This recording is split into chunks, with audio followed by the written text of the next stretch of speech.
O grupo de brasileiros e familiares será acolhido na capital federal logo na chegada e terá à disposição serviços de abrigo, alimentação e documentação, além de apoio psicológico, cuidados médicos e vacinação. Ficarão 2 dias hospedados em um alojamento da FAB e só então seguirão para o destino final. João Pedro Melo, quais são os detalhes da recepção a esse grupo? Bom dia para você. Oi, Megali, bom dia a você, bom dia a todos que estão nos acompanhando. Pois é, a expectativa é grande aqui na capital do país para a chegada dessas 32 pessoas que serão recebidas na base aérea por membros do governo federal. Expectativa, inclusive, de que o presidente Lula esteja por lá, mas até agora confirmados mesmo. A gente já tem o ministro da Defesa, José Múcio, assim como também o comandante da Aeronáutica. Quando chegarem essas pessoas, depois de receberem, obviamente, essas honras, vão receber os primeiros atendimentos médicos, também vão ser atendidos por psicólogos e depois ficam 2 dias hospedados em um alojamento da Força Aérea Brasileira. Esse alojamento fica dentro da base aérea aqui de Brasília, e isso segundo informações do próprio Palácio Itamaraty, para que eles descansem dessa longa jornada. Depois dessa primeira etapa, quase metade desse grupo vai para abrigos em uma cidade no interior de São Paulo. Essa questão está sendo fechada ainda pelo Ministério do Desenvolvimento Social, por isso o nome da cidade ainda não foi divulgado, mas a intenção é exatamente fazer com que essas pessoas sejam reintegradas ao território brasileiro, já que muitas delas não têm parentes ou qualquer tipo de ligação, mais uma vez, aqui com o território do Brasil. Ontem a gente conversou com o secretário nacional de Justiça, o Augusto de Arruda Botelho, e ele destacou alguns pontos interessantes, mas o principal, além de que essas pessoas vão receber atendimento médico e psicológico, é de que não é possível estimar por quanto tempo o governo vai atuar junto com essas pessoas e que essa atuação vai durar o tempo que for necessário. Vamos ouvi-lo. Parte do grupo que ainda tem familiares no Brasil serão deslocados para esses locais onde esses familiares se encontram, e parte do grupo que não tem mais vínculos com o nosso país, não tem mais familiares aqui, será acolhido num abrigo disponibilizado no interior de São Paulo. Então, nós faremos esse atendimento até o momento que consigam se reintegrar novamente ao nosso país. Não temos como fixar e nem fixaremos um prazo limite para que esse acolhimento aconteça.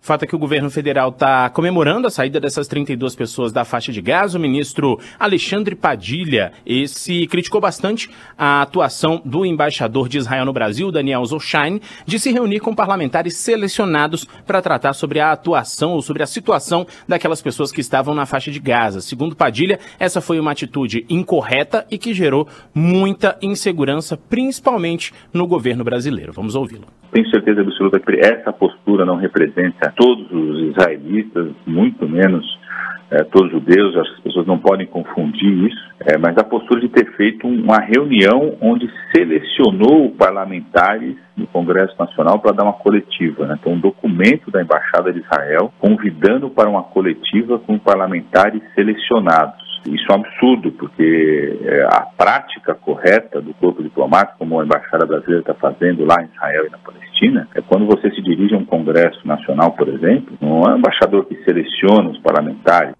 Bom, Megali, Sheila e Carla, essa repatriação acabou se tornando na semana passada uma espécie de disputa política. Isso porque nessa reunião teve a participação do ex-presidente Jair Bolsonaro e muitos dos apoiadores dele tentaram atribuir essa negociação, o andamento dessa negociação a ele, e aí gerou todo um pandemônio, uma espécie de negativa por parte da Embaixada de Israel, o governo brasileiro destacando que tem conversado desde o início do confronto com as autoridades e que a participação de Jair Bolsonaro não foi significativa nesse caso. Francamente, essa hipótese de Jair Bolsonaro ter tido alguma participação preponderante como protagonista da libertação desses brasileiros é ridícula. É uma fake news que acaba circulando porque as pessoas acreditam naquilo que querem acreditar.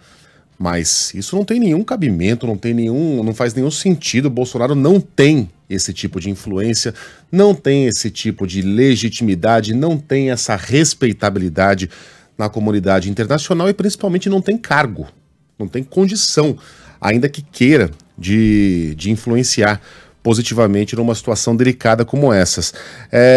O ex-presidente, por que essa história circulou? Como disse o João Pedro, porque ele se encontrou com o embaixador de Israel no Brasil, o Daniel Zoshine, na última semana, e a partir daí circulou a informação de que o ex-presidente é quem teria negociado a volta desses brasileiros, o que obviamente não é uma decisão tomada pelo embaixador. O embaixador está aqui para representar os interesses do país dele, sem participar de questões internas brasileiras.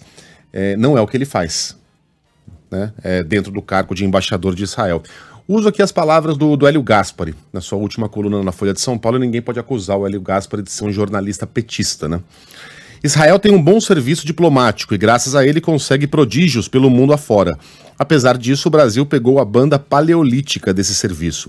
Seu atual embaixador, Daniel Zonshine, fala e se mexe demais. Criticou publicamente o governo e enfiou-se de forma impertinente em investigações policiais. Ele foi antecedido no posto por um dos piores embaixadores mandados para Pindorama. Pindorama somos nós, tá? Yossi Shelley meteu-se em pataquadas bolsonaristas durante o desastre de Brumadinho. Participou à vinda de uma inútil equipe de militares. Lembram disso?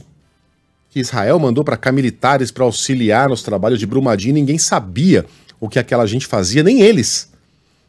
Ninguém nem sabia onde colocá-los para serem abrigados, onde alojá-los. Durante a permanência deles aqui no Brasil, a presença daqueles militares, que não tem nada a ver com o assunto, né? Eles foram mandados para cá, eles são vítimas nessa história toda, era de uma irrelevância completa. Foi um constrangimento. Anunciou a entrega de 200 toneladas de retardantes de fogo para as queimadas da Amazônia e elas nunca chegaram. Almoçou com Bolsonaro e comeu um lagostim.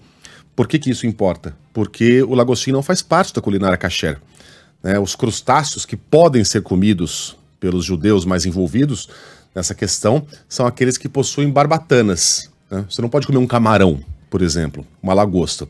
Não obstante, foi o que ele fez. Até aí seria uma pequena transgressão das regras do judaísmo. Orgulhando-se do evento, a Embaixada de Israel postou uma imagem do almoço borrando o lagostim. Coisa de amador. Shelley incomodou parte da comunidade judaica brasileira e acabou recusando-se a comparecer a um jantar da Confederação Israelita do Brasil. Enfim, fanfarrões que são enviados aqui para o Brasil, por alguma razão. João Pedro, obrigado pela participação, mais uma. Qualquer novidade é só avisar. Pode deixar, Megali, um grande abraço. Bom,